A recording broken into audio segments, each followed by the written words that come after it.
মোর মোর জানো যে আজকে যখন আমি ওই রিপোর্টটা আনতে যাচ্ছিলাম, তখন আমার একবারের জন্য মনে হয়েছিল, একবারের জন্য এটা মনে হয়েছিল যে শেষটা এরকম কোনো কাজের সাথে যুক্ত থাকতে পারে না, বা এরকম কোনো কাজের সাথে ওর যুক্ত থাকার কোনো কথা নয়। হ্যাঁ, যদিও ওর ফিঙ্গারপ্রিন্টটা ওখানে মিলে যায়, আমরা কিন্তু এটা প্রমাণ করতে পারবো না কোনোভাবেই যে ও ওই অপরাধের সঙ্গে যুক্ত বা এই অপরাধটা করেছে, কোনোভাবেই পারবো না। কেন? না না, কেন প্রমাণ করতে পারবো না? প্রমাণ হবেও না বা কেন? উনি আমার জ্যামিতি বক্সে আমার বইপত্রে হাত দিতেই বা গিয়েছিলেন কেন? দেখো, ও তখন এটা বলবে যে ওই জিওমেট্রি বক্সটা অন্য টিচাররা নিয়েছিলেন এবং ওটা ও তোমাকে ফেরত দিয়েছে। ফেরত দেওয়ার সময় ওর ফিঙ্গারপ্রিন্ট ওই জিওমেট্রি বক্সের মধ্যে রয়ে গেছে, তাহলে এটা প্রমাণ হয় না যে ওটা অপরাধী। এর জন্য আমাদের একজন খুব ভালো লয়ারের সাথে কনসাল্ট করতে হবে। এই কনসাল্ট করতে যাওয়ার আগে আমাদের এসিপি স্যারের সঙ্গে দেখা করাটা অত্যন্ত জরুরি।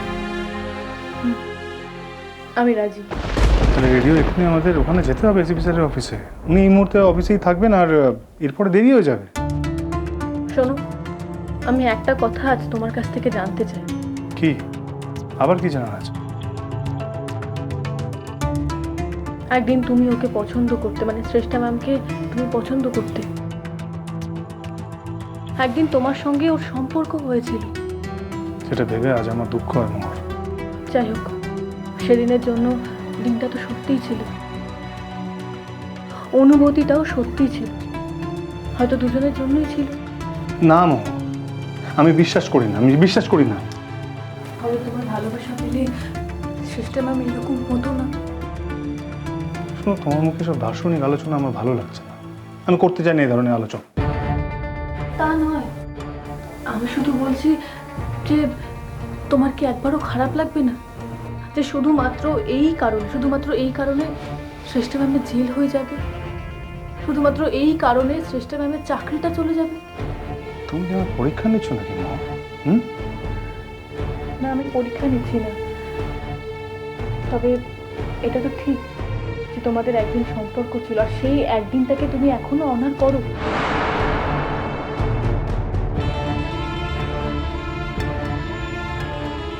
মোর, তুমি তুমি একদম বড়দের মতো কথা বলছো। কেন? আমি বুঝি বড় হইনি? হ্যাঁ, তুমি বড় হয়েছ, কিন্তু আমার কাছে বড় হও। হ্যাঁ, ঝগড়ার সময় তুমি অশান্তি করো, যুদ্ধ করো, তর্ক করো, ঠিক আছে, কিন্তু এরকম ফিলোসফিক্যাল কনভারসেশন আমি তোমার সাথে এই মুহূর্তে করতে চাই না। আচ্ছা ঠিক আছে, আমি আর কোনো কথা বলবো না, হয়েছে? মোর, যেটা অন্যায় সেটা অন্যায়, অন্যায়কে আমি কখনো সাপোর্ট করি না। তো সামান্য ভুলের জন্য আমি তোমাকে ছেড়ে দিয়ে অন্য জায়গায় চলে গিয়েছিলাম। আমি যদি এটা করতে পারি তাহলে পৃথিবীতে আমি কাউকে পরোয়া করি না। যে অন্যায় করবে তাকে শাস্তি পেতে হবে, সেটা যেই অন্যায় করুক না কেন, যে অন্যায় করুক না কেন। আমি তো একটা জিনিস ভাবছি যে আমরা যে প্রমাণগুলো চেষ্টার বিরুদ্ধে একত্রিত করতে পারছি, সেই প্রমাণগুলো দিয়ে কি আমরা চেষ্টাকে কোনো শাস্তির ব্যবস্থা করে দিতে পারবো আদৌ? একটা কথা জানো, আমি এই অন্যায়টা কিছুতেই মানতে পারছি না। ওই ভদ্রমহিলা আমার পার্মানেন্ট ড্যামেজ করে দিয়েছে। কেন বলো তো?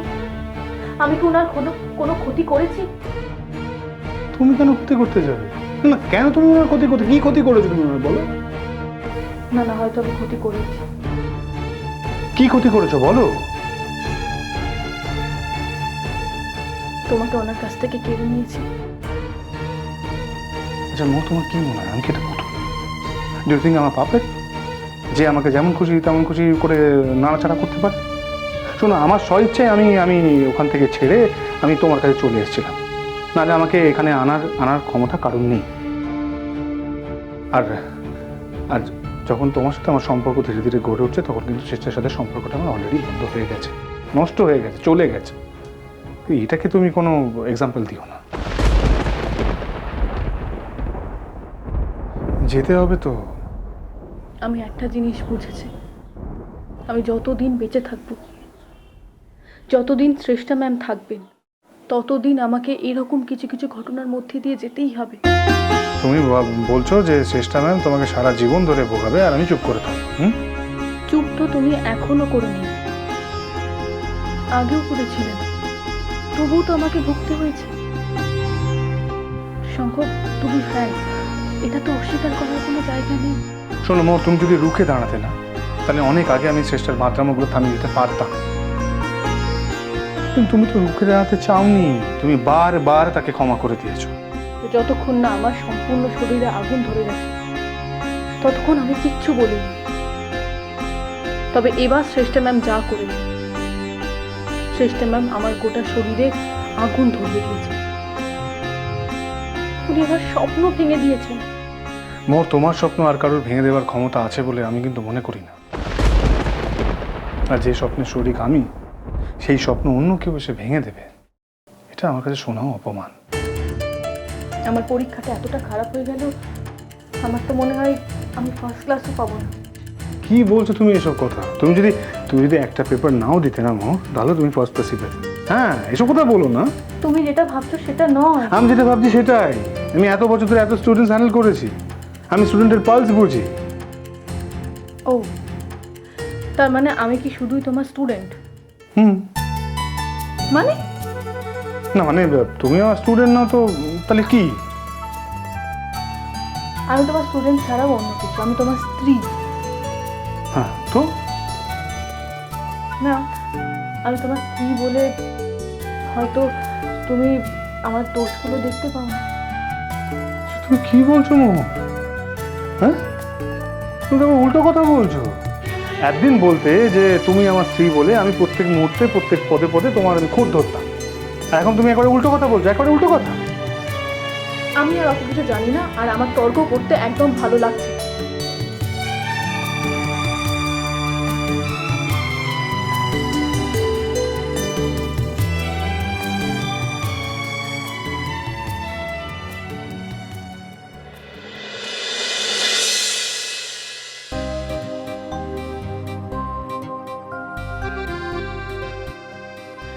না, এখন না।